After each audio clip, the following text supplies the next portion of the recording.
Hi guys, কেমন আছো তোমরা সবাই? আমি তো খুব ভালো আছি। আজকে আমি তোমাদের সাথে শেয়ার করবো একটা অন্যরকম পাস্তা রেসিপি, যেটা বানানো হয়েছে কী দিয়ে বলো তো? হ্যাঁ, ক্যাপশন দেখে তো এতক্ষণে বুঝেই গিয়েছো যেটা বানানো হয়েছে দুধ আর চিনি দিয়ে। আচ্ছা, ভেবো না উল্টোপাল্টা এসব কী বলছি, দুধ চিনি দিয়ে আবার পাস্তা হয় কি না।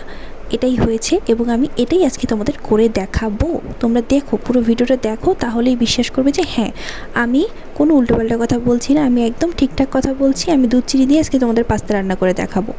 তো প্রথমে একটু তেল দিয়ে দিলাম কড়াইয়ে। এখন এর মধ্যে আমি চিকেনটা ভেজে নিব। চিকেন আমি ম্যারিনেট করেছি তোমার কী কী দিয়ে ম্যারিনেট করলাম যেন, ও হ্যাঁ, লবণ, মরিচের গুঁড়া, হলুদের গুঁড়া, জিরার গুঁড়া, মাংসের মশলা, সস। সব বলেছি না? হ্যাঁ, সব বলেছি, কিচ্ছু বাদ পড়েনি। এই কয়টা জিনিস দিয়ে ম্যারিনেট করেছি এবং তারপরে এটা সুন্দর করে এখন লাল লাল করে একটু ভেজে নিব। এই যে ভাজা হয়ে গিয়েছে। আচ্ছা, ভাজার পর পিসগুলো ছোটো হয়ে গেল কেন? দেখছো তেল আমার চিকেন খেয়ে নিয়েছে। না, এটা তো ঠিক না। এরপর থেকে আর তেলে ভাজা যাবে না, তাহলে কিসে ভাজবো? আচ্ছা, সেটা পরে দেখা যাবে। এখন শোনো, এরপরে সসেসটা ভেজে নিলাম। চিকেনটা যেখানে ম্যারিনেট করেছিলাম, মানে চিকেনের সাথেই সসেসকেও ম্যারিনেট করেছি, তারপর দুইজনকে আলাদা আলাদা করে দিয়েছি, বুঝেছো? তারপরে সসেসটাও ভেজে নিলাম একদম লাল লাল করে। এই যে দেখো, একদম সুন্দর করে দুটো ভাজা হয়ে গিয়েছে। এখন ওই তেলের মধ্যে আমি দিয়ে দিব পেঁয়াজ, মরিচ আর রসুন। একদম অল্প 2 টুকরা রসুন নিয়েছি, একটা পেঁয়াজ নিয়েছি বেশ বড়, এবং সাথে 4-5টা মানে বাঁচা মরা মরিচ নিয়েছি। বাঁচা মরা বলছি কারণ কিছুটা নষ্ট কিছুটা ভালো, এরকম মিল করে, মানে নষ্টটুক ফেলে দিয়ে ওর ভালোটুক নিয়ে, তো যাই হোক এভাবে নিয়েছি, এই জন্য বলছি বাঁচা মরা মরিচ। তো সেখানে আমি আরও একটু তেল দিয়ে দিলাম। এমনিতেই মানে পকেটে টাকা নেই, সেখানে আমি তেলের উপর তেল দিয়ে যাচ্ছি। আচ্ছা, তারপর এখানে দিয়ে দিলাম মশলা। মশলার মধ্যে দিয়েছি লবণ, মরিচের গুঁড়ো, হলুদের গুঁড়ো, জিরার গুঁড়ো, তারপরে জানি আর কি দিয়েছি, ও হ্যাঁ, মাংসের মশলা, এবং তার সাথে পাস্তা মশলা দিয়েছি। এখন খুব সুন্দর করে এটাকে ভেজে নিতে হবে।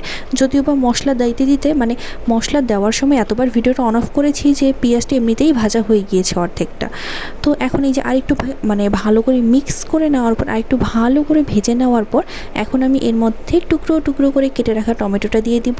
এই টমেটোটা দিয়ে আরও সুন্দর করে আমি এটাকে, মানে বুঝেছো, সব সুন্দর সুন্দর করে করবা, কোনোটা কিন্তু অসুন্দর করে করবা না। এই যে এখন দেখো আমি কি দিয়েছি এখানে, হ্যাঁ, দুধ দিয়েছি। ভেবো না আবার সাদা কালারের অন্য কিছু দিয়েছি, দুধই দিয়েছি।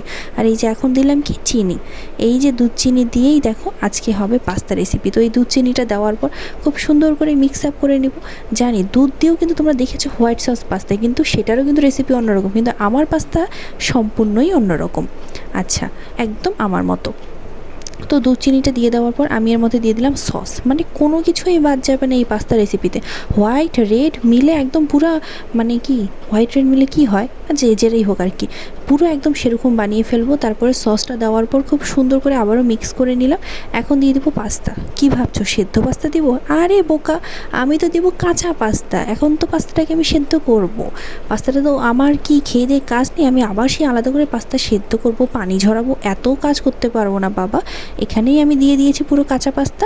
এখন এর মধ্যেই আমি পানি দেবো, এর মধ্যেই এখন সেদ্ধ হবে, বুঝেছো? আচ্ছা, পাস্তাটা দিয়ে দেওয়ার পর এমন সুন্দর করে নাড়াচাড়া করেছি, দেখো মনে হচ্ছে এখনই খাওয়া যাবে।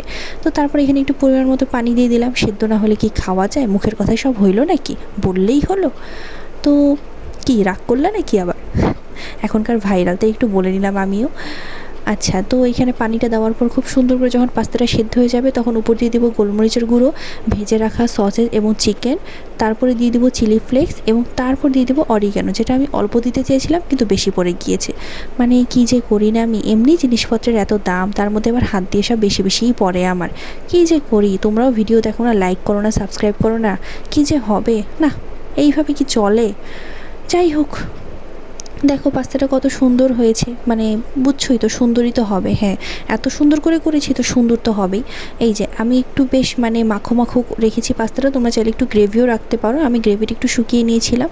তো খেতে তো দুর্দান্ত হয়েছে। আমি বানিয়েছি, সেটা আবার খেতে ভালো হবে না এটা কখনো হতে পারে? খেতে তো দুর্দান্ত হয়েছে, তোমরা অবশ্যই ট্রাই করে জানিও।